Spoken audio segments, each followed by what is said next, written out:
Varanasi is said to be the first place where civilization was born in this world, by the banks of the river Ganga. That's written in a lot of our books and scriptures. It was the idea of what if our story ended here? Like if that was the first city, what if this world now has only one city left and everybody in the world and all the resources and all the major conflict now happens here in Kasi. So that was the setting for Kalki, and now we are in a world where the most life-giving river, the Ganga, is dry, and people in Kasi are just living in just like a very brutal survival of the fittest sort of way. And above them towers the complex. Maybe you guys have seen in the trailer or something, like this massive mega city sort of structure, like an inverted pyramid that is a kilometer into the sky.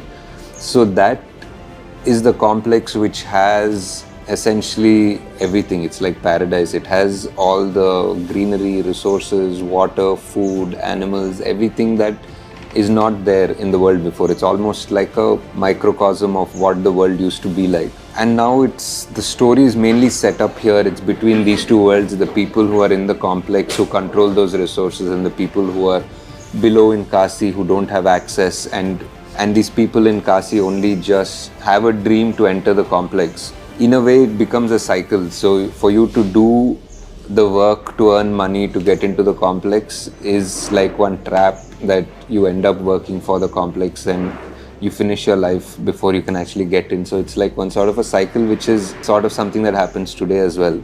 Apart from these two worlds, there's also a third world which we call Shambhala.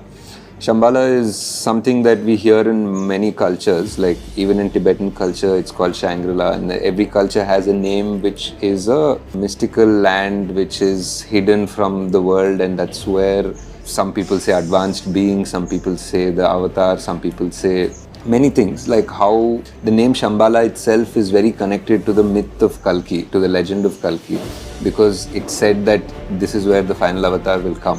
That is the most powerful and that is the most familiar thing about the Kalki story. So these are our three worlds, and each of these worlds have a design or a thought process behind it.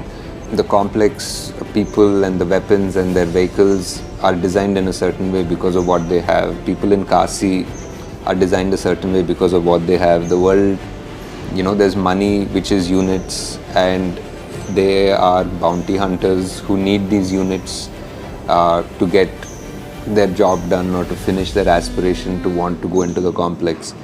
And there's this third world which is Shambhala, which is essentially the refuge. It's like a massive refugee camp in a way, like for all the religions and all the cultures that have been hunted down in this world by the complex. So they all needed a place to hide. The people in Shambhala are part refugees, part rebels, part the resistance who are fighting the complex. So the story is basically between these three worlds, and each of them are very unique in their own way, and how their paths cross and how the story goes forward.